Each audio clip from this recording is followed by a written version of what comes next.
Bonjour à tous, j'espère que vous allez bien. Aujourd'hui, je vous retrouve pour une petite vidéo tuto sur le jardinage. En fait, plus précisément sur les semis. L'année passée, je me suis rendu compte que j'avais pas assez de pot pour faire toutes mes semis. Donc, pendant l'été, j'ai ramassé des bouteilles d'eau en prévision de faire des pots avec pendant l'hiver. D'où vient l'idée? C'est un Français qui avait fait une vidéo avec sa petite fille où il prenait des bouteilles d'eau, il les coupait en deux, il plantait la plante, puis après ça, il les enroulait de papier collant pour bien les refermer. Puis après ça, il entreposait ça pour que ses semis lèvent. Moi, je trouvais qu'à cette méthode-là, c'était intéressant, mais il y avait au moins deux inconvénients qui ne me convenaient pas du tout.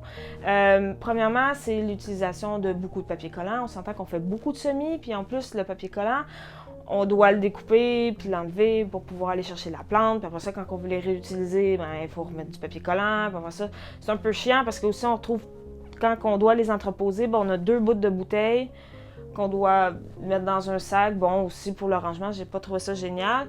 Et puis, juste une bouteille tout seul, je trouvais ça pas tellement stable parce qu'à cause de la terre, en plus, ça lui donne un poids. Si on l'accroche, ça tombe. C'est pas assez stable pour moi. Je suis quelqu'un d'assez maladroite. Donc, c'est sûr et certain que j'aurais fait des abats avec mes pots de semis. Donc, j'ai fait une petite variante de tout ça. C'est pour ça que je vous la présente parce que je pense que ça pourrait être quelque chose de pratique pour plusieurs personnes.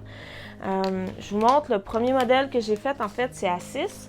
Ils sont tous reliés une à l'autre. Je les ai collés. Et je les tiens, en fait, le dessus avec un élastique, tout simplement. Comme ça, pour les arroser, c'est facile. On a juste enlevé l'élastique, on arrose, on remet l'élastique. Pas besoin de papier collant. C'est plus durable comme ça. Ils ne viennent pas tout gommer, là, le pourtour et tout. Ça ne vient pas tout dégueulasse. Donc, je trouvais que c'était plus convivial comme ça. Alors, les matériaux dont vous allez avoir de besoin pour construire vos pots, c'est minimum 4 bouteilles avec leur bouchon. Des élastiques là, dans ce genre-là qu'on trouve en papeterie, en petits sachets, là, où ça se vend en paquet de 100 ou 50 à peu près.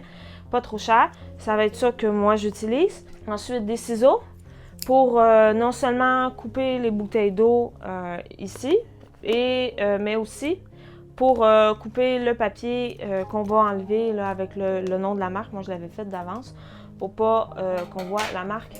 Je voulais pas faire de la publicité à la marque, mais c'est important de l'enlever parce qu'on ne veut pas coller les bouteilles sur le papier. Ça va bouger, ça risque de se défaire et bon, ça va être moins sécuritaire. On veut le coller directement sur la bouteille, ça va être beaucoup plus solide. Pour finir, on va utiliser pour coller un fusil à colle chaude.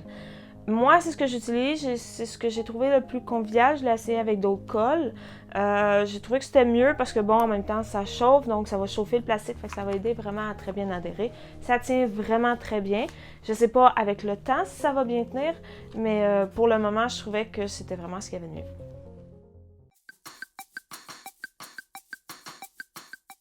Commençons.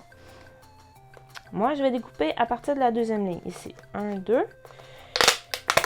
Voilà. Ceci, on suit bien la ligne.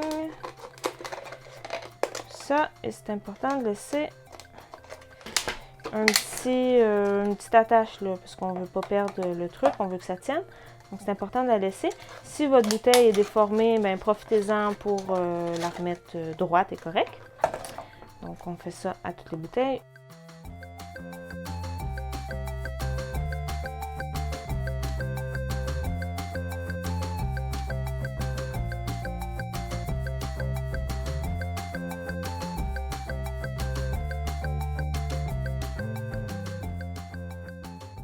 Bon, voilà, c'est fait. Côté découpe, c'est fait. On n'a plus besoin des ciseaux.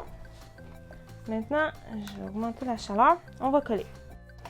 Je rajoute une ligne de colle, la manche, une ligne de colle au niveau ici.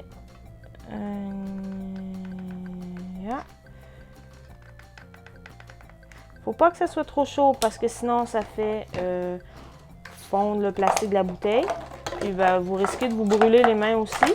Mais il ne faut pas que ce soit trop froid non plus. Donc, on les met bien à plat, c'est important.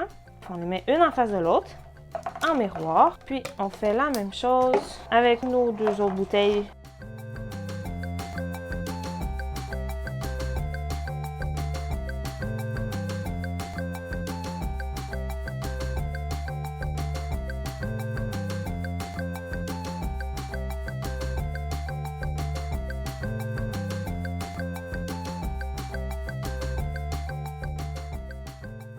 Ouh, c'est chaud, chaud, chaud, chaud, chaud. Et voilà. Bon, on en a deux.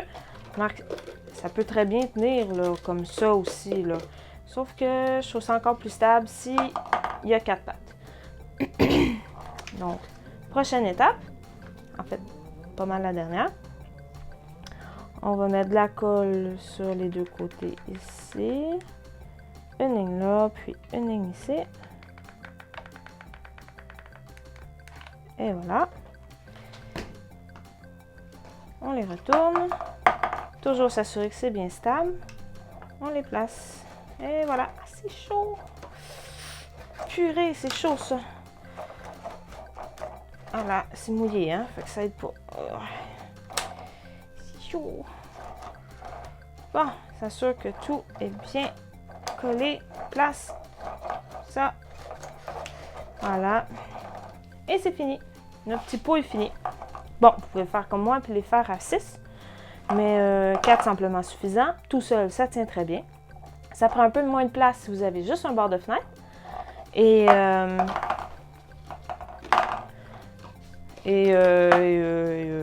c'est ça suffit très bien à 4. Et bien, pour finir, on rajoute les élastiques pour tenir. Ben, une fois que vous allez avoir planté vos graines ou vos boutures, évidemment. Et voilà, aussi simple que ça. C'est fini.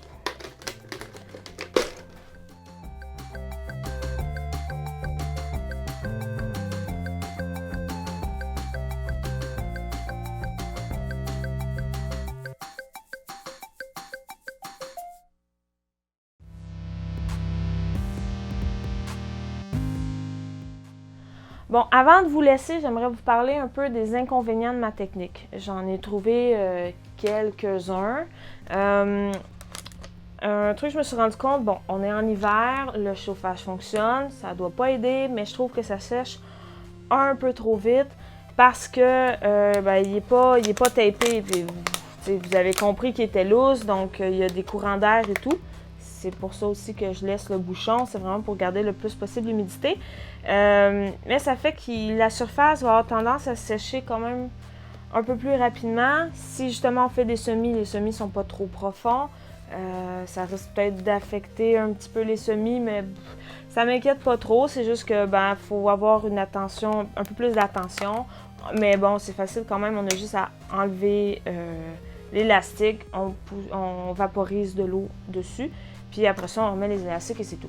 C'est un mini inconvénient, mais c'est un truc que j'ai remarqué. Sinon aussi, c'est bien recyclé, oui, mais le plastique, disons, je ne les garderai pas pendant 20 ans parce que ça finit toujours par se détériorer, notamment au soleil. Le plastique se détériore, il va dégager des produits, puis il va se défaire en microparticules, surtout au contact de la terre et de l'eau stagnante. Donc, c'est pas l'idéal, mais en même temps, je me dis que les pots conventionnels dans le commerce sont faits en plastique aussi.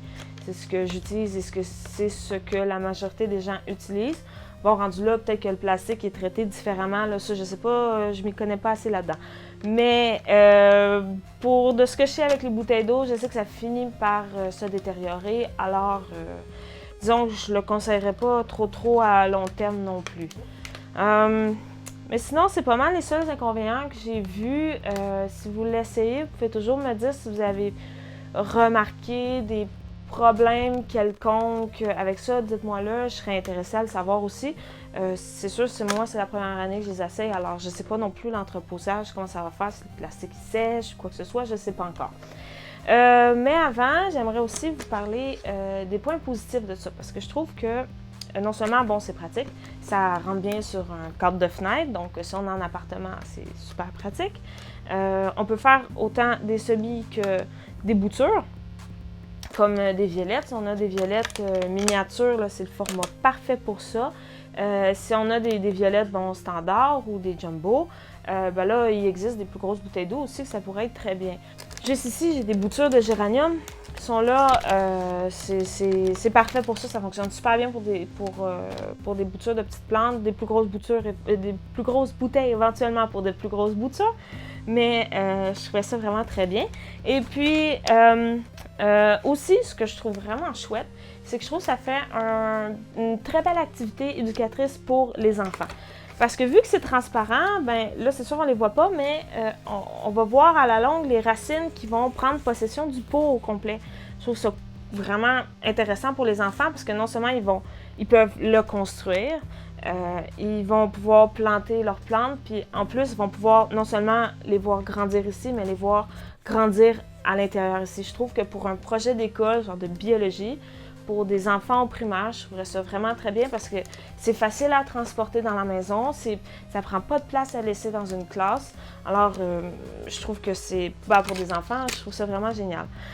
Alors, en gros, c'est ça. J'espère que mon truc vous aurez...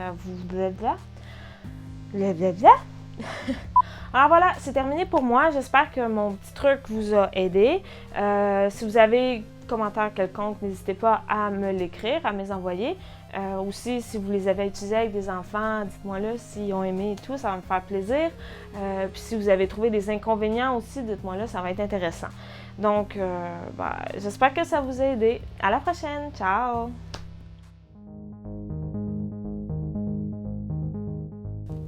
OK, bon, je vais vous montrer comment que je fais pour remplir de terre mes petits godets pour pas trop faire de cochonneries autour. Donc, ceux qui sont en appart vont apprécier, j'en suis sûre. Puis, je vais planter des vieilles graines que j'ai trouvées, que je suis sûre qu'ils germeront pas, mais là, on est en plein mois de janvier, donc ça va être un bon moment, dans le fond, pour faire un test de germination. Et je vais le faire dedans.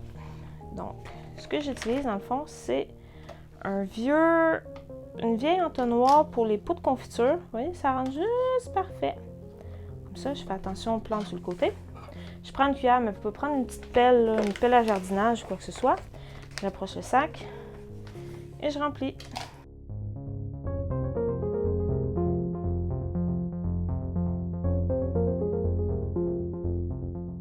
Donc, je vais mettre quelques graines. J'en ai d'ailleurs échappé une dans un autre pot. Quelques graines, j'en ai mis 1, 2, 3, 4, 5, 6, 7. Ici, là, je pense que ça va être suffisant pour voir si ça germe. Je suis pas mal sûre que ça ne germera pas.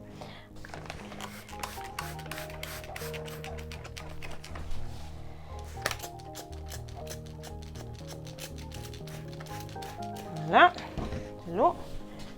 Puis là, je vais rajouter ça. Et une petite couche de terre. Voilà. Un petit peu pour la loque. On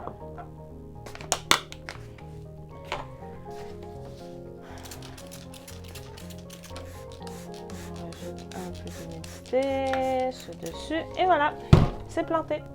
Aussi simple que ça. Donc, j'espère que ça va vous être utile. Faites attention à vous et à la prochaine. Ciao!